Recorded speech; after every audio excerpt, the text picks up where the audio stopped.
Bunge News, mikutano ya wabunge, maendeleo majimboni na wasifu wa wabunge binafsi. Mwenyezi Mungu mtukufu, muumba mbingu na dunia, umeweka katika dunia serikali za wanadamu na mabunge mataifa ili haki yako itendeke. Mimi naweza kusema nimejifunza kwa muda mfupi ambao nimekuwa bungeni. Cha kwanza, Mheshimiwa Lukuvi ni mtu ambaye anaonekana amekuwa akipenda nchi yake, lakini vile vile ni mtu ambaye nimeona akipenda sana kuwa encourage hawa wabunge wapya, kuwaelekeza nini wafanye na nini wasikifanye. Hilo nililiona, lakini pia na upendo. Nimeona mimi kama mgeni aliweza kunipokea na tumekuwa tukisalimiana vizuri, kwa sababu hata sehemu tunapokaa kwenye viti ni jirani. Kwa hiyo niseme kwa kifupi, nimemwona ni mtu kwa kweli ambaye alikuwa na upendo na Watanzania kwa ujumla, na pia wabunge wale wageni ambao wamekuja kipindi hiki.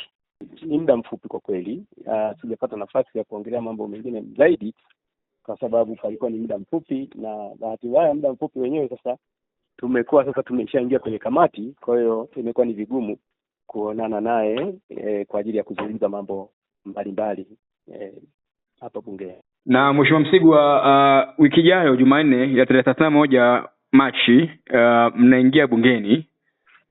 Ndio. Kwanza bunge muhimu sana, bunge maalum, bunge ambalo ni bunge refu la miezi mitatu. Hilo ndio bunge maalum muhimu la kuomba mahitaji ya wana Madaba. Pengine sasa Mheshimiwa Msigwa, umejipanga namna gani kuhakikisha kwamba kwa bunge hili la bajeti mambo gani ya msingi ya muhimu ambao unadhani serikali inapaswa kufanya kwa wananchi wa Madaba? Mambo ya msingi kwa wananchi wa Madaba yako mengi. Lakini kubwa ambalo nadhani tunalotakiwa mimi pia kulizungumzia, kwanza ni kuona uwezekano wa ile barabara ya kutoka Songea Njombe inaweza kufanyiwa marekebisho, kwa sababu ni barabara inayoingiza mapato mengi kwa maana ya uchumi, lakini hivi sasa imekuwa ikileta ajali nyingi kwa sababu ni barabara ambayo ina siku nyingi lakini imeharibika sana.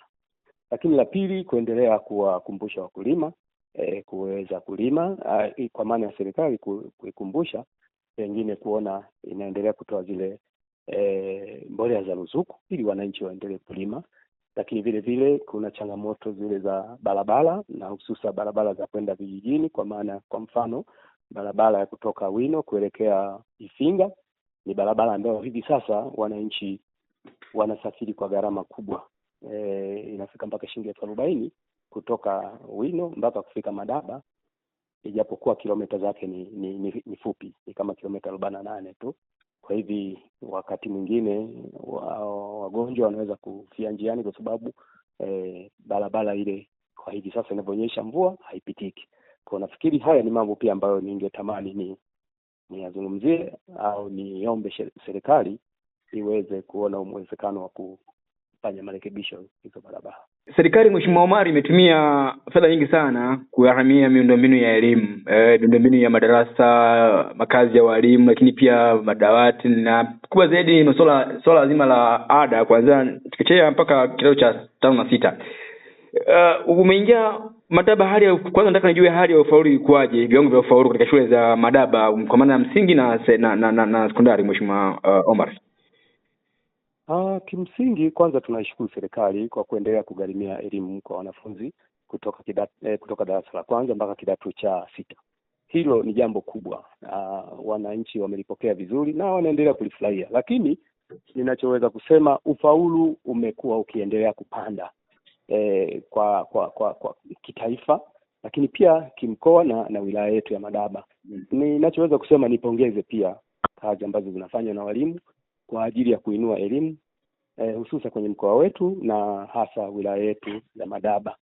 Mimi niseme nimeridhika, elimu inaenda vizuri na ninaamini tutaendelea kufanya vizuri, kwa sababu na mimi pia ni mdau wa elimu. Kwa hiyo tutaendelea kufanya vizuri na kushauriana na kada zinazohusika na elimu ili tusonge mbele. Mheshimiwa, tayari ndani ya siku 100 za Mheshimiwa Samia, serikali mengi imefanyika, tayari yameanza kufanyika kwenye huduma za kijamii, kwa hasa kuhusiana masuala kadha wa kadha. Nijaribu kutafuta juzi kwa sema bado nataka data sijajua, lakini kuna mengine ambayo ni muhimu kidogo Mheshimiwa. Kwa mfano kwenye masuala ya afya, pengine huduma za bima kwa afya kwa wote, lakini pia miundombinu ya barabara. Sasa hivi mvua zinanyesha, sijajua hali ikoje jimbo la Madaba kwa zile barabara ambazo ziko chini ya TAMISEMI, zile kwa maana ya TARURA zile. Sijajua hali ikoje kwa miundombinu hiyo kwa Madaba, lakini pia kwenye masuala ya maji safi na salama ndani ya siku 100. Najua ndo kwanza bado mapema, lakini yapo mambo tayari yameshaanza kufanya kazi na serikali mheshimiwa kwa Madaba.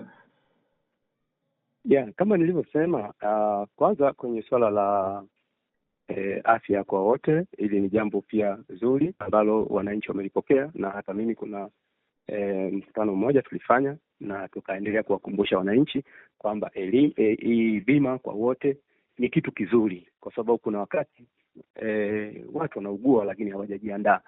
Lakini kwa kupata bima ya afya kwa wale wenye mahitaji maalum bure kabisa limekuwa ni jambo zuri, na kaya zile ambazo zina uwezo ni kwamba watatakiwa kuchangia shilingi 100,000 kati ya watu 5 mpaka 6 nadhani. Kwa hiyo ninaamini hili ni jambo zuri. Lakini pia swala ambalo umezungumzia, swala la barabara ambazo zinasimamiwa na TARURA, ni kama nilivyokuambia kwamba kuna barabara ambazo zina changamoto, lakini tunaamini zitafanyiwa kazi. Hasa kuna ile barabara ya kutoka Wino kwenda Ifinga, ni barabara ambayo kwa kweli sasa hivi imejifunga, na sio kujifunga tu, hata wananchi wanapotaka kuja mjini imekuwa ni vigumu, gharama imekuwa ni kubwa. Kilomita 40 wanatumia nauli zaidi ya shilingi 40,000. Kwa hiyo sasa wakati mwingine unaweza kukuta mwananchi hana uwezo na ameuguliwa na mgonjwa, pengine anatamani kumpeleka kwenye hospitali kubwa, lakini anaweza kuishia kufia njiani kwa sababu tu barabara sio nzuri. Lakini pale mjini pia kuna barabara za zinazoenda mashambani. Nazo nafikiri tunaendelea kuona namna gani tutaendelea kuiomba serikali iweze kutusaidia katika hizo barabara ambazo pia zinazalisha uchumi kwa wingi. Mimi kama mbunge wa Madaba nimeanza kuhamasisha vikundi ili vijana waungane vikundi ili sasa waweze kupata mikopo. Lakini pia kwa ngazi hiyo mkurugenzi pia naye alishatangaza kwamba zile fedha za mikopo kwa ajili ya vijana zipo tayari. Kwa hiyo ninachoweza kusema ni kuenda kujiunga na kusajili ili kusudi waweze kupata hiyo mikopo na waweze kufanya yale mambo pengine ambayo wameainisha kwamba wangeweza kuyafanya kibiashara na kifaida. Kwa hiyo hilo nadhani linakwenda vizuri, na nipongeze pia Mheshimiwa Rais kwa kuweza kutoa hayo mafungu ya mikopo kwa wajasiriamali na hasa vijana ambao kwa kweli wanatamani pengine kuendeleza maisha yao kibiashara, lakini wakati mwingine wanakuwa na changamoto ya mitaji. Kikubwa ninachoweza kuambia wana Madaba, ni miezi 4 tu imepita toka tumechaguliwa. Kwa hiyo bado tunahitaji uvumilivu, na kwa sababu sasa ndio tunakwenda kwenye bunge la bajeti, maana yake hiyo ndio huwa inatoa mwanga kwamba mbunge aliyekuwepo mbele huko nini kitafanyika, na kwa sababu ilani ya chama na serikali maana yake inaenda sasa kutekelezwa. Kwa hiyo sasa ni kipindi ambacho mimi kama mbunge niende kuisimamia serikali ili iweze kutekeleza yale ambayo yanawezekana. Lakini wito mwingine ni kuwakumbusha wananchi kuchapa kazi. Ache muda mwingi kukaa bila kufanya kazi. Kama tufanye kazi. Tukichapa kazi naamini tutasonga mbele. Baada ya maneno hayo naahirisha shughuli za bunge.